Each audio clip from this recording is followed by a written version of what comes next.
और बात करेंगे मॉडल और अदाकारा नादिया हुसैन शौहर के फ्रॉड की बड़ी बेनिफिशरी निकली हैं। FIA कॉरपोरेट क्राइम सर्कल ने अदाकारा के शौहर आतिफ खान की गिरफ्तारी के केस में तहकीकात मुकम्मल कर ली हैं। नादिया हुसैन को भी तलब करने का फैसला कर लिया गया है।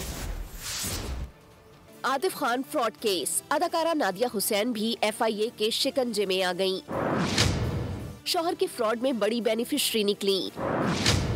बैंक फ्रॉड की रकम से 2 सैलून चलाती रहीं। नादिया हुसैन के सैलून में बैंक फ्रॉड के 2 करोड़ 64 लाख रुपए मुंतकिल किए गए। FIA ने शवाहिद हासिल कर लिए। रिपोर्ट के मुताबिक भारी रकम 19 बार अलग वक्तों में सैलून अकाउंट में ट्रांसफर हुई। नादिया हुसैन के अकाउंट में 2018 से रकम मुंतकिल हो रही थी।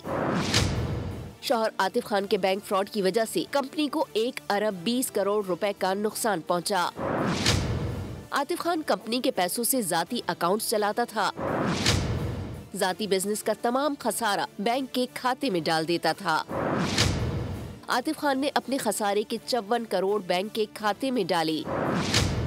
मुलजिम आतिफ ने 11 करोड़ से ज्यादा रकम अपने इस्तेमाल में भी ली।